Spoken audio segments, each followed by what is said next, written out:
Yo, what up everyone? Assalamualaikum semua. Apa khabar? Semua saudara dan saudari sihatku sekalian. Hari ini saya nak kongsikan dengan anda beberapa kesilapan yang saya harap saya tak lakukan sewaktu saya baru start dalam saya punya perjalanan fitness saya. So ini adalah 7 kesilapan yang saya harap saya tak buat sewaktu saya nak mulakan perjalanan fitness saya untuk dapatkan bentuk badan impian saya. Baik guys, now saya sangat yakin bagi mereka yang beginner yang menonton video ni, kita ada buat kesilapan sewaktu kita baru nak start kita punya journey, kita punya perjalanan. So saya kongsikan dengan anda kesilapan saya supaya saya harapkan korang tak ulangi kesilapan tersebut. Okay guys, now saya dah mulakan saya punya perjalanan fitness ni dah 13 tahun. Sekarang umur saya 35 tahun. Waktu saya start dulu adalah 22 tahun. Dan kalau saya bandingkan umur saya macam mana rupa badan saya waktu tu dengan waktu sekarang, saya lagi bersyukur dengan badan saya sekarang sebenarnya. Sebab saya rasa badan saya nampak lebih sihat berbandingkan dulu. Dulu berat saya sama je. Kalau dulu masa saya start umur saya 22 tahun, berat saya 73 kg tau, 73 kg. Tapi saya kurus, tapi perut boncet. Tapi berat badan saya sekarang ni sama je, 73 kg juga, sama je. Tapi perbezaan di mana bahu saya lebih besar, muscle saya lebih banyak, dan pinggang saya lebih ramping. Berat yang sama tapi bentuk badan yang berbeza. Alright. So, ini saya kongsikan dengan anda 7 kesilapan yang saya harap saya tak buat sewaktu saya mulakan perjalanan fitness saya. Kesilapan pertama yang saya lakukan adalah saya hanya fokus kepada senaman. Saya tak fokus kepada pemakanan. Alright, ramai sebenarnya baru yang baru start beginner yang bila kita start, oh orang cakap you kena bersenam kalau you nak ada muscle, you kena bersenam kalau you nak kurus, you kena bersenam kalau you nak pinggang you ramping, you kena buat sit up hari-hari sampai 200 kali. Ini banyak semua orang akan fikir macam tu. So saya pun perangai sama, saya akan buat sit up, saya akan buat crunches 100 kali sehari sampai pinggang saya sakit. Saya akan berjogging sampai 10 km setiap hari. You bayangkan setiap hari tau saya buat jogging ni 10 km. Penat, bukan tak penat. Saya kerja pukul 8 pagi, saya bangun pagi pukul 6, saya dah start jogging, lepas tu habis mandi pergi kerja. And then at that time saya kena pergi kerja jauh. Penat lah. Lepas tu pergi gym lagi, so banyak saya buat. Tapi tak berjaya. So bila kita terlalu fokus kepada senaman tapi tak fokus kepada pemakanan juga, kita akan lambat nampak result tu. Kenapa? Sebab bila you nak lose weight, lemak, you nak buang lemak yang sedia ada ni. Macam ni kita nak buang lemak sedia ada? Kalau every time kita nak buang lemak, kita dah usaha dah jogging, tapi lepas tu kita masukkan lemak baru dalam badan. Sama macam gali lubang tutup lubang. So macam result dia takkan ada. Takkan, kalau ada pun lambat, sangat lambat. So saya sangat marah situasi tu. Kenapa? Sebab saya lakukan kesilapan ni lebih daripada 1 tahun. You bayangkan kita usaha dah setahun tapi tak nampak result. Tapi saya bersyukur waktu tu di mana mindset saya tak pernah nak berhenti, tak pernah menyesal. Sebab saya tahu permulaan memang susah. Saya doa bahawa saya akan laluinya. Apa yang seronok waktu itu, bukannya kesilapan saya memang kesilapan, tapi apa yang saya nampak waktu itu, yang saya betul-betul ada kecekalan. Saya tak pernah berhenti untuk berusaha. Saya nak berusaha. Sebab waktu tu, waktu saya start ni, saya ada satu masalah di mana saya ada masalah asma, saya ada masalah semput.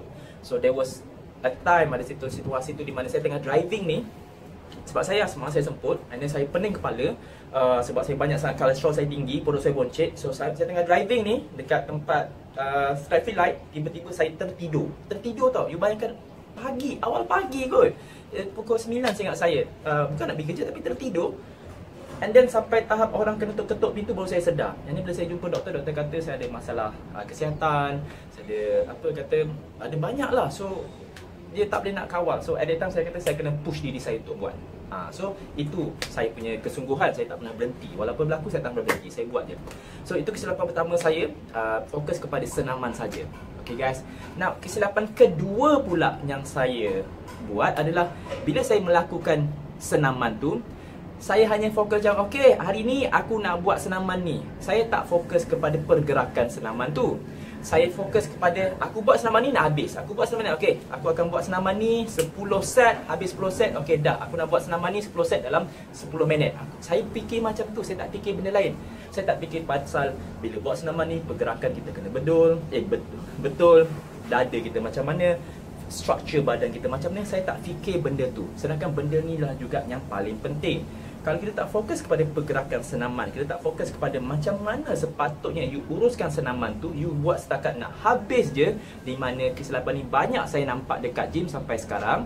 Ni saya bercakap dengan anda tau yang pergi gym ambil dumbbell jam curl, hayun je tapi tak fokus betul-betul terhadap masa. Saya bercakap dengan diri anda ni. So, jangan buat macam tu. Fokus kepada teknik pergerakan yang betul if you nak nampak result yang cepat. Okay? So, kesilapan kedua yang saya buat adalah saya tak fokus kepada pergerakan senaman. Saya tak fokus betul kepada momentum senaman, teknik senaman. Saya hanya fokus kepada hayun je. Asalkan buat, aku buat. Itu saja. So, bila you buat macam tu kan, result you nampak memang sangat-sangat lambat. Sangat lambat guys. Okay? Kesilapan ketiga pula yang saya pun sampai sekarang saya menyesal. Nasib baik sekarang saya tak fikir dah benda tu. Nah, kesilapan ketiga yang saya banyak buat adalah saya tak fokus kepada kekuatan, endurance dan kesihatan saya. Saya hanya fokus nak nampak badan cantik, di mana banyak orang juga lakukan kesilapan yang sama. Bila kita buat, kita nak cantik, nak cantik, nak cantik. Saya tak fokus kepada kekuatan saya punya fitness, saya tak fokus. Kenapa? Sebab bila kita buat apa-apa aktiviti, kalau korang nak badan cantik, apa yang masalah yang berlaku kan, result dia tak akan dapat. Sebab kenapa? Korang akan asyik tengok cermin, kenapa tak nampak ni. Lepas tu korang akan asyik ukur berat badan, kenapa berat badan tu tak turun, kenapa berat badan macam ni. Lepas tu you asyik dengar orang cakap, oh you kena ada berat ideal. Berat saya waktu tu 73, berat ideal saya adalah 68 67. Kenapa tak dapat lagi? So kita asyik fokus kepada rupa bentuk, kita asyik rupa pada nak cantik je, tak fokus kepada kesihatan. So kesilapan yang ni saya banyak buat adalah saya tak fokus kepada saya punya kesihatan dan kekuatan badan. So apa saya buat selepas itu adalah saya fokus pada kekuatan. Kalau hari ni saya boleh angkat 10 kg, saya aim minggu depan saya nak angkat 20. Minggu lagi satu saya nak angkat 30. Saya 2-3 bulan lepas tu saya aim untuk angkat 100 kg. So saya pasang matlamat macam tu. Bila saya ada matlamat macam tu, walaupun saya tak nampak result daripada segi scale berat badan, tapi saya nampak result daripada segi kekuatan badan. Okey. Lepas tu bila saya fokus kepada kesihatan saya pula, hari ni aku buat ni semput, tapi selepas sebulan 2 bulan badan saya tak semput dah. Kan? So dia nampak resultnya lebih bagus. So kesilapan yang ketiga yang saya banyak buat adalah saya tak fokus kepada kekuatan badan dan kesihatan badan. Bila saya fokus pada rupa bentuk je, saya jadi kecewa. Walaupun saya masih lagi teruskan, tapi dalam hati macam jadi stress lah, macam pergi gym macam tak bermaya lah, aku buat saya tak jadi je langsung ni. So bila you fokus kepada kekuatan dan kesihatan, percayalah you punya badan tu akan lebih cantik, akan lebih natural. Dia akan jadi cantik secara natural, tak ada masalah pun. Yang penting you fokus je. Bila you fokus dengan kekuatan, kesihatan, kecergasan, setiap bulan you akan nampak result. Percaya cakap saya.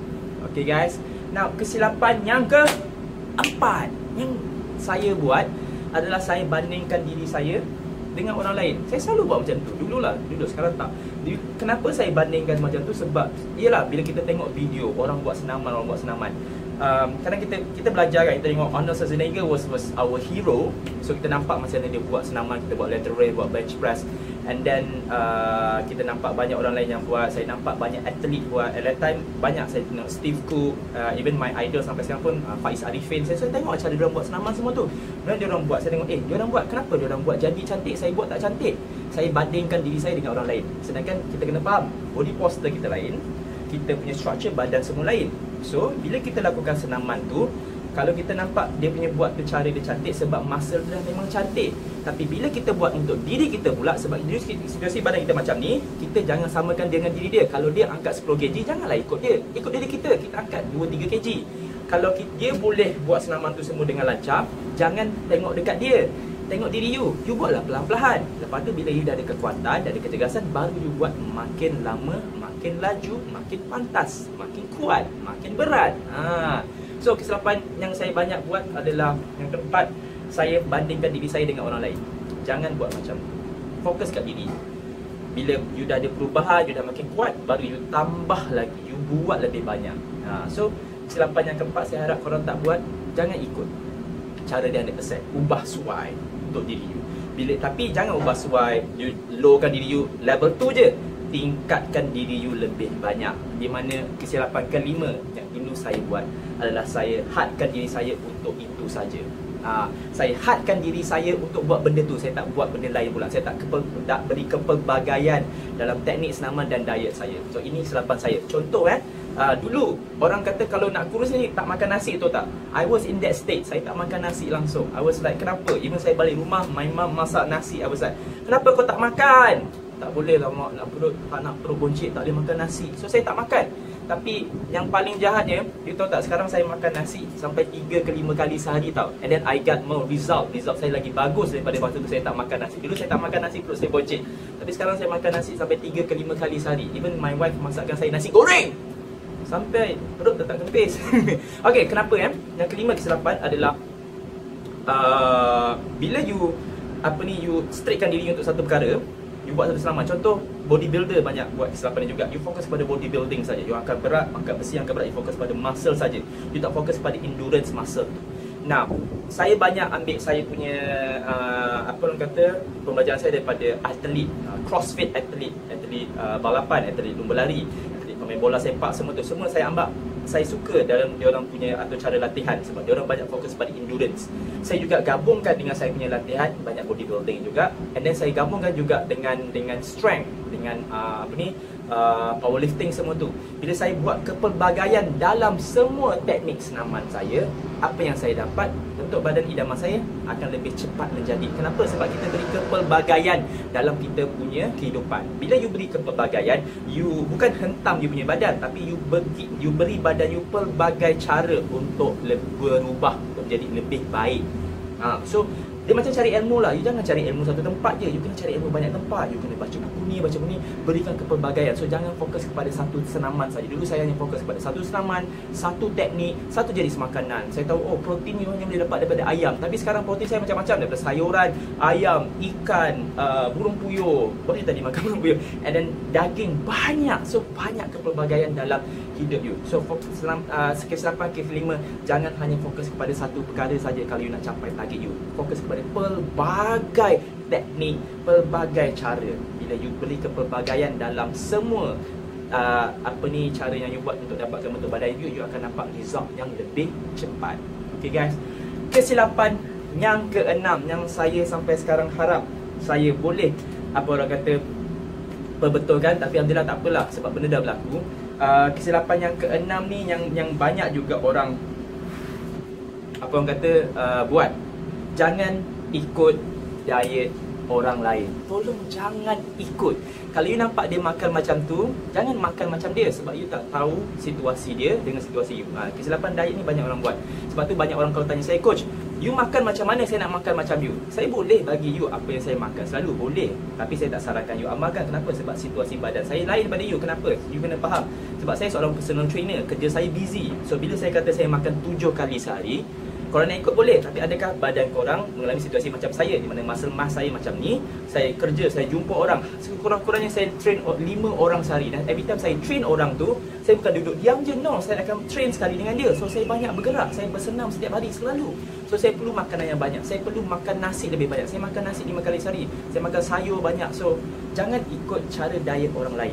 Bila you nak susun diet you macam mana, senang saja. Yang paling penting, kita kena fokuskan apa yang kita makan tu sehat. Nombor 1. Nombor 2, apa aktiviti yang kita lakukan. Kalau hari tu kita busy, makan lebih banyak. Kalau hari tu kita tak busy, makan kurang. Kalau you guys bersenam 1 jam sehari dekat gym atau dekat mana-mana, kat luar ke whatever, you bersenam hardcore punya senam, then you kena makan lebih banyak. Kalau you bersenam secara ringan, makan lebih sikit. Tapi yang paling penting, apa you makan tu kena sihat. So kesilapan yang keenam yang saya harap korang pun tak buat macam saya adalah jangan tiru diet orang lain. Okay, termasuklah jangan buat strict diet. Ingat tak saya pesan tadi, saya ada buat strict diet di mana saya tak makan nasi. Saya fokus kepada disiplin diet ni, tak makan nasi, Atkins. Intermittent fasting, you kena makan timing-timing ni je. Mana you boleh makan apa saja. Jangan terlalu strictkan, pelbagaikan. There's a time yang you nak makan nasi, tak nak makan nasi, kepelbagaian. Tapi you kena faham satu konsep. Dalam diet ni, dia ada, korang kena faham pada sumber nutrisinya. Kita ada protein, kita ada karbohidrat, kita ada micronutrition. So micronutrition datang daripada mana? Sayur-sayuran. So ambil sayur-sayuran, buah-buahan semua tu. So vitamin, mana korang boleh dapat? Semua makanan semua ada vitamin kan? Protein, ambil sumber protein asli. Ayam, ikan, daging, sayur-sayuran pun ada protein juga. And then karbohidrat, jangan fokus karbohidrat. Orang kata karbohidrat ni jahat. No, jangan dengar orang cakap karbohidrat ni ada yang baik dan jahat. Karbohidrat yang baik daripada sumber natural, buah-buahan, ubi keledek, kentang, nasi, it's good. Karbohidrat yang jahat, keropok, kerepek, makanan segera, benda yang berminyak, itu karbohidrat jahat. So korang kena bandingkan berapa banyak protein daripada segi makanan, dari segi protein, karbohidrat dan micronutrition. Sebab itu adalah tenaga. Bayangkan makanan itu adalah tenaga. Bukannya korang makan itu korang main makan je, jangan fokus pada makanan untuk keperluan korang. Okey, jangan tiru diet orang lain, tapi fokuskan design a diet that you can handle. Tapi ingat, whatever diet you guys want to do, pastikan pemakanan itu sihat. Elakkan makanan, elak yang saya selalu cakap, elak gula, elak makanan proses. Cuba elakkan tepung. Kalau korang perlukan tepung, boleh. Kalau you are building muscle, you perlukan tepung, boleh. Tapi kalau you just want to lose weight, fat, elakkan tepung. Okey guys, so itu kesilapan yang ke-6. Kesilapan yang ke-7, yang sampai sekarang kadang-kadang saya ada buat, saya ada terbuat juga, tapi kadang bila saya tengok balik, okey, saya akan cuba elakkan lah. Kesilapan yang ke-7 yang banyak orang buat sampai sekarang adalah tak ada matlamat. You gotta have aim. Kenapa you buat semua ni?